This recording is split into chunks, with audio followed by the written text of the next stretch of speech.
Paris in the year 1815, a city of light and shadow, of grandeur and misery. It was against this backdrop that Victor Hugo wrote his novel, Les Misérables, a story of love, loss, and redemption that has touched the hearts of people for generations.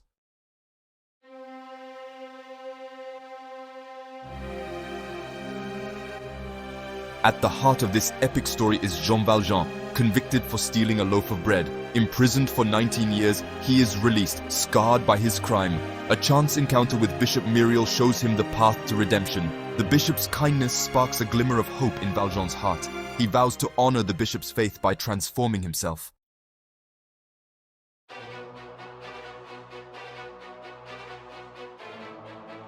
Jean Valjean, Prisoner 2, 4601. 19 years of hard labor had etched the marks of suffering onto his face. Released into a world that despised him, Valjean carried the burden of his past. The yellow passport, a symbol of his shame, closed every door to him.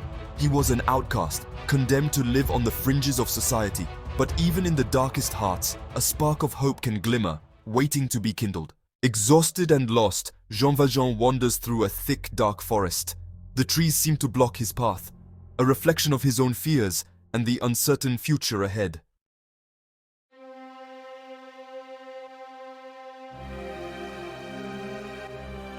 That night, under the bishop's roof, Jean Valjean made a promise.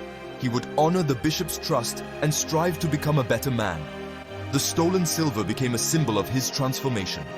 As a new day broke, Valjean set out, a changed man. His journey to redemption had begun.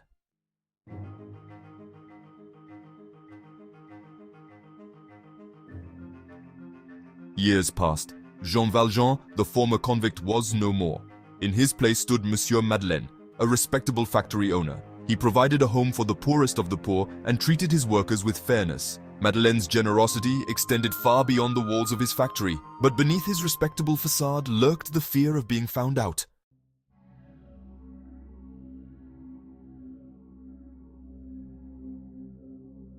As Montreuil-sur-Mer prospered, Inspector Javert arrived. Javert sensed something familiar about Monsieur Madeleine. He began a discreet investigation, watching Madeleine's every move. Madeleine, aware of Javert's scrutiny, was walking on thin ice. Peace was a luxury he could not afford.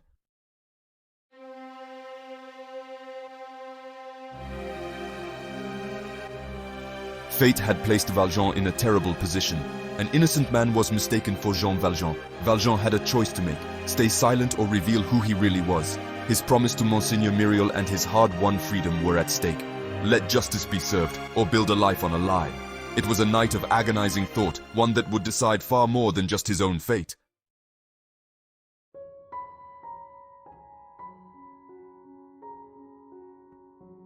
Fantine, a young woman abandoned by her lover. She toiled in Madeleine's factory, her only hope resting on her daughter Cosette. Dismissed from her work, her world crumbled. Despair gnawed at her. The specter of hunger loomed on the horizon. Yet the thought of Cosette fueled her determination to survive.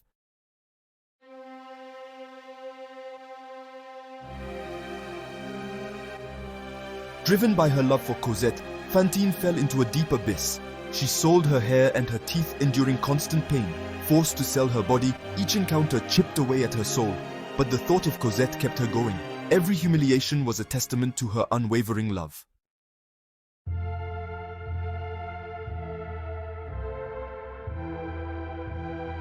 Fantine's health was quickly getting worse. Her life was fading away in a charity hospital. Monsieur Madeleine rushed to her bedside and offered his help. He recognized her as a former worker, a victim of the system. In her final moments, Fantine begged him to save her daughter. Her voice was a desperate plea, coming from the broken heart of a mother.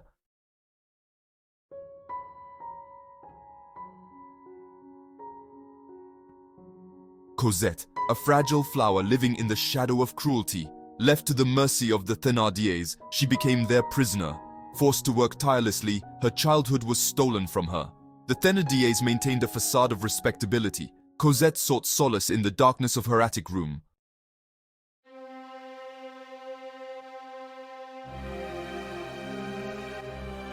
Jean Valjean arrived in Montfermeil, determined to keep his promise.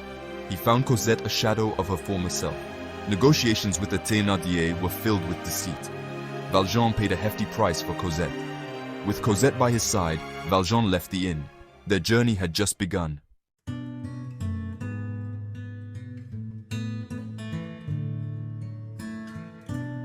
Paris offered them refuge in a convent.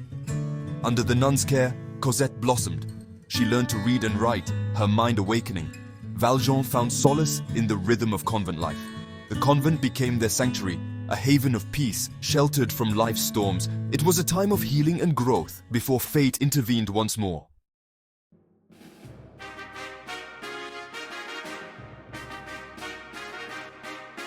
Paris was overflowing with life, but beneath the splendor, a different city pulsed, a city of narrow alleys and forgotten corners. There, amidst the misery, lived Gavroche, an abandoned child left to the streets. He knew every nook and cranny of this maze of a city. The cobblestones were his playground, the gutters his source of adventure. He was a real scrapper, a true child of the streets. His spirit remained unbroken despite the harsh realities of his existence. Survival was a game, a daily challenge that he mastered with wit and cunning. He snatched scraps of food, outsmarted the merchants, and escaped the police with astonishing ease. He was a shadow, a phantom, moving through the underbelly of Paris. But beneath this mask of resourcefulness, Gavroche hid a heart untouched by cynicism. He shared his meager findings with others, his laughter echoing through the alleys, a sign of defiance against the looming darkness.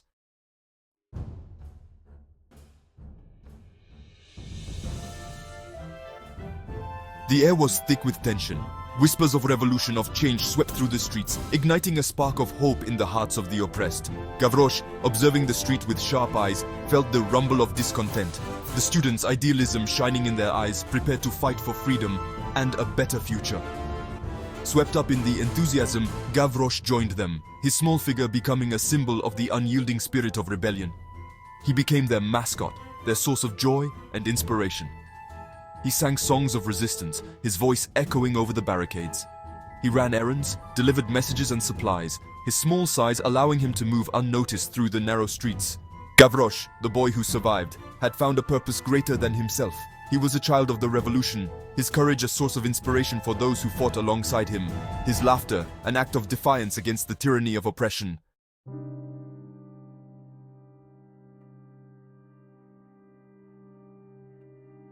In the middle of all the chaos and fighting, Gavroche found moments of pure joy. He danced amidst the flying bullets, his laughter echoing through the smoke-filled streets. He sang songs of freedom, his voice a beacon of hope amidst the despair. But fate, it seemed, had a cruel lesson in store for the young revolutionary.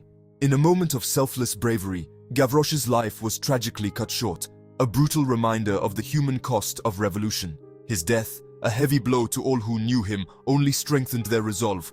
Gavroche, the street boy, the child of the revolution, became a martyr, his memory forever etched in the annals of the fight for freedom. Though his time on earth was short, Gavroche's spirit lived on, a testament to the unwavering power of courage, compassion, and the unwavering belief in a better tomorrow. He was the symbol of the potential that lies within us all, just waiting to be ignited and light up the world. The Luxembourg Gardens bathed in the soft light of a Parisian afternoon. Cosette, now a young woman, her beauty reflecting her newfound happiness, strolled along the pristine paths. The frightened child was gone, her spirit blossoming under the love and protection of Valjean. Marius, a young student, his head full of dreams of freedom and a brighter future, was drawn to Cosette's ethereal beauty. Their eyes met across the crowded park, a spark of recognition igniting between them. He was captivated, his heart pounding in his chest. Who was this vision of beauty? He yearned to know her, to unravel the mystery behind those captivating eyes. He resolved to discover her identity, to find a way to bridge the gulf that separated them. Cosette, too, felt the weight of his gaze. A blush warmed her cheeks, her heart echoing the quickened pace of her steps. She dared not turn around, but she couldn't shake the feeling that their destinies had intertwined in that fleeting moment.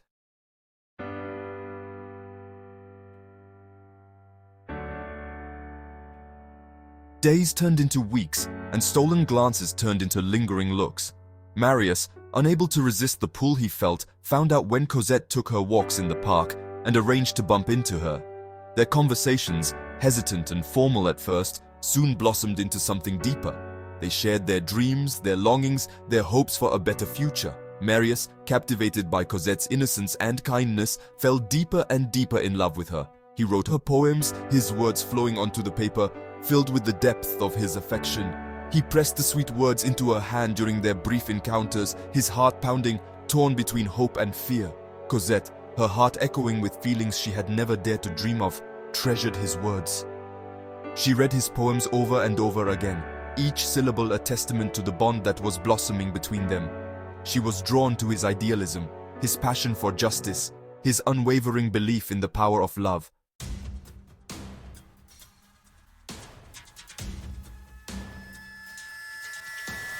But their newfound happiness wasn't without its shadows. Valjean, always watchful, sensed Cosette's changed mood. His worry, the lingering scent, the stolen moments of happiness, whispered a secret she kept from him. Fear gnawed at him. He had strived to shield Cosette from the harsh realities of the world, to protect her from the pain and suffering he had endured. The thought of her falling in love, of her heart being broken, filled him with dread. His past, an ever-present shadow, fueled his fears. He knew the dangers lurking in the dark, the fragility of happiness, the fickle nature of fate. He resolved to protect Cosette, even if it meant separating her from the source of her newfound joy. Unbeknownst to Cosette and Marius, a storm was brewing, a confluence of events that threatened to tear them apart. The specter of revolution loomed on the horizon, casting a long shadow over their young love, and Valjean's past, like a ghost from a bygone era, threatened to shatter their fragile happiness.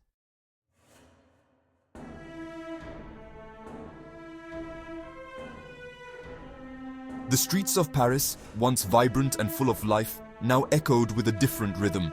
The rhythmic hammering of the blacksmith had given way to the pounding of drums, a call to arms that resonated through the narrow streets. Enjolras, a young man of unwavering conviction, his eyes filled with the fire of revolution, rallied the students around him. He spoke of liberty, equality, of a future free from oppression, his words igniting a spark of hope in the hearts of the downtrodden.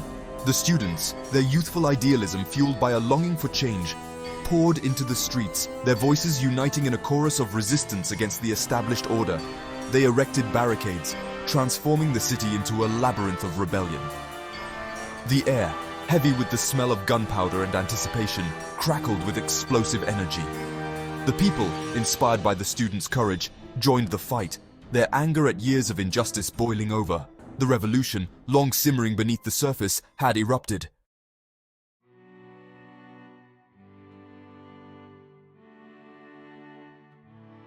The barricade, a makeshift structure of cobblestones and overturned carts, became a symbol of resistance, a beacon of hope in the heart of the uprising. There, amidst the chaos and carnage, stood Enjolras, the indomitable spirit. He was their leader, their inspiration, his unwavering courage in the face of overwhelming odds. He encouraged his comrades, his words cutting through the din of battle, and urged them to fight for a better future. The women, their faces etched with a mixture of fear and determination, tended to the wounded, their hands working tirelessly to staunch the flow of blood. The children, their innocence lost in the crucible of revolution, carried messages and supplies, their small size allowing them to weave through the labyrinthine passages. The barricade, a microcosm of the revolution itself, pulsed with raw, chaotic energy. It was a place of despair and courage, of sacrifice and camaraderie, where ordinary citizens, united by a common purpose, fought for a future they might never see. The government troops launched a final desperate attack on the barricade. The air was filled with the roar of cannons, the ground trembled under the assault. The revolutionaries fell, their dreams of freedom shattered.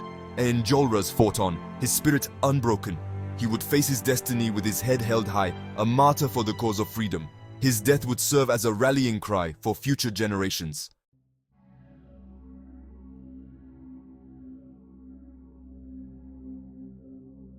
The smell of death hung heavy in the air. Gunsmoke filled the air, a gruesome shroud over the fallen.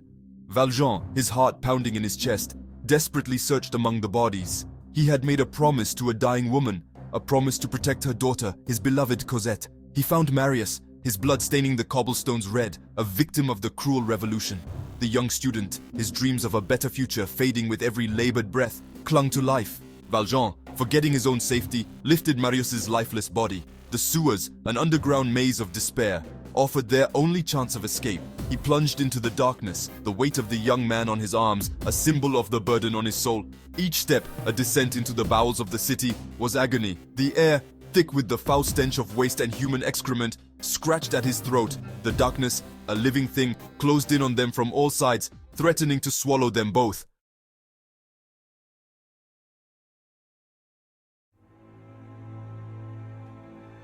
The sewer, a witness to the city's underbelly, echoed with the ghosts of the forgotten. Rats scurried through the grime, their beady eyes reflecting the flickering light of Valjean's torch. The silence, broken only by the dripping water, was oppressive.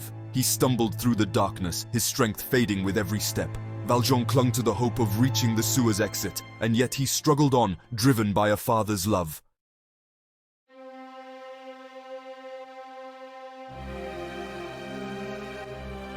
Jean Valjean, the former prisoner, the fugitive, the protector, breathed his last. He died surrounded by love, Cosette's hand firmly in his. His journey, from the depths of despair to the heights of self-sacrifice, served as a beacon of hope for the oppressed, a testament to the transformative power of compassion.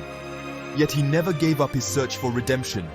He emerged from the crucible of suffering with a stronger and more compassionate soul. As the last traces of life slipped away, he had broken free from the chains of his past. The story of Les Misérables, forged in the fires of revolution, still resonates today. The themes of love, loss, and redemption transcend time and speak to the deepest parts of the human experience. In a world grappling with its own demons, Jean Valjean's story reminds us of the power of empathy.